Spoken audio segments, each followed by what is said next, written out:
ওকে বলেন পেপার দেখাইতে। ওটা একটা চক্রের সাথে জড়িত। ও চাইতেছে আমি শেষ, মানে ওই চক্রটা চায় যে শাকিব খান শেষ, মানে বাংলা চলচ্চিত্রই শেষ। আমার জীবনের একটি নতুন অধ্যায়ের পঞ্চম। বন্ধুরা, ঢালিউডে আবারও শুরু হয়েছে নতুন এক বিস্ফোরক আলোচনা। আর সেই আলোচনার কেন্দ্রবিন্দুতে রয়েছে ঢালিউড কিং সাকিব খান। সম্প্রতি তার একটি বক্তব্য ঘিরে সোশ্যাল মিডিয়ায় তৈরি হয়েছে তুমুল ঝড়। শোনা যাচ্ছে তিনি নাকি এই জন্য তো আঘাত হানতেছে, কত টাকা পেয়ে এমন করতেছে, খালি কি করতে বলেন, এত বছর পর কেন এসে করতেছে? আমার কাছ থেকেও টাকা খাইছে কয়েকদিন আগে 12 লাখ টাকা। আর হোয়ার ইজ স্টুপিড।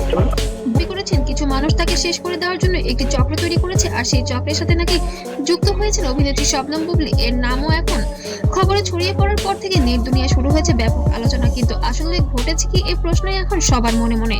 অনেকেই জানেন, গত কয়েক বছর ধরে সাকিব খানের ব্যক্তিগত জীবন নিয়ে বহু আলোচনা হয়েছে, বিশেষ করে তার সম্পর্কে।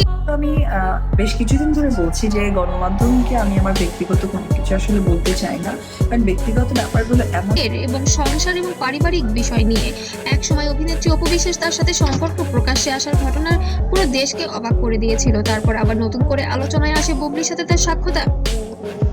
একটার পর একটা ঘটনা যেন ঢালিউডে তৈরি করেছে নাটকীয় পরিস্থিতি। এইসব ঘটনার মাঝেই আবার সামনে এসেছে নতুন অভিযোগ। কিছু সূত্র বলছে, সম্প্রতি একটি আলাপ আলোচনাতে সাকিব খান নাকি আপনারা জানেন আসলে বাইরে যাওয়ার কথা ছিল, কিন্তু সে তো এখন অনেকটা বড় বলেছেন কিছু মানুষ আপনাকে নিয়ে ভুল তথ্য ছড়াচ্ছে। ভুল তথ্যটা কি তাহলে বুবলির দ্বিতীয় বাচ্চাকে কেন্দ্র করে, নাকি অন্য কিছু? এমনকি তাকে ছোট করার জন্য পরিকল্পিতভাবে নানা কথা বলা হচ্ছে।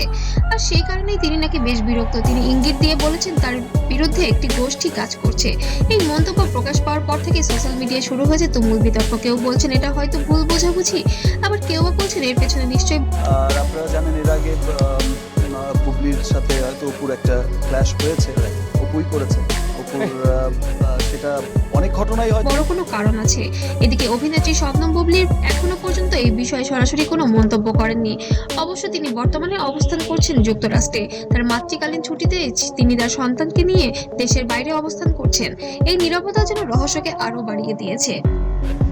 অনেক নেটিজেন প্রশ্ন করেছেন আসল সত্যটা কি, কারণ সাকিব খান এবং বুবলি সম্পর্কে একসময় ঢালিউডে বড় একটি আলোচনার বিষয় ছিল। এদের সাথে অভিনীত সিনেমাগুলো দর্শকদের কাছে বেশ জনপ্রিয় হয়েছিল, কিন্তু সময়ের সাথে সাথে সেই সম্পর্ক নিয়েও তৈরি হয় নানা বিতর্ক। আর সেই বিতর্ক এখন পুরোপুরি শেষ হয়নি। একদিকে কিছু বিশ্লেষক বলছেন ঢালিউডের জনপ্রিয় তারকাদের ঘিরে অনেক সময় গুজবও ছড়িয়ে পড়ে, যার ফলে সত্য মিথ্যা মিলিয়ে তৈরি হয় বড় যারা কিনা হিজাব পড়ছে, I am sorry to say, but এই ধরনের গুজব নিয়ে মিথ্যা কথা বলে ভিডিও বানাচ্ছে। আমার মনে হয় এটা আমাদের ইসলামকে অবমাননা করা। আলোচনা। এই ঘটনাটি হয়তো তেমন কিছু হতে পারে, তবে একটি বিষয় নিশ্চিত, সাকিব খান এখনো বাংলাদেশের সিনেমা ইন্ডাস্ট্রির সবচেয়ে আলোচিত নাম। তার প্রতিটি কথা, প্রতিটি পদক্ষেপই মানুষের নজরে আসে, আর সেই কারণেই তার একটি মন্তব্য মুহূর্তের মধ্যে ভাইরাল হয়ে যায়। এখন সবার সামনে একটাই প্রশ্ন, এই অভিযোগের পেছনে আসল ঘটনা কি? এটা কি সত্যি কোনো বড় দ্বন্দ্বের ইঙ্গিত, নাকি পুরো বিষয়টি ভুলভাবে ব্যাখ্যা করা হয়েছে? সব প্রশ্নের উত্তর হয়তো সময়ই দেবে, তবে একটি বিষয় তো পরিষ্কার, ঢালিউডে এই গল্প এখানেই শেষ হচ্ছে না, বরং সামনে আরো নতুন নতুন ঘটনা আসতে পারে। আর সেই কারণেই দর্শকদের কৌতূহল এখন যেন তুঙ্গে। এই ভিডিওটি যদি ভালো লাগে অবশ্যই লাইক, কমেন্ট, শেয়ার করতে ভুলবেন না। আর নতুন নতুন আরো আপডেট পেতে অবশ্যই সাথে থাকবেন। সুপারস্টার সাকিব খান এবং শবনম বুবলি এবং অপু বিশ্বাসকে নিয়ে যে বিতর্কিত ত্রিমাত্রিক আলোচনা, তার সম্পূর্ণ ঘটনা আমরা বিশ্লেষণ করব।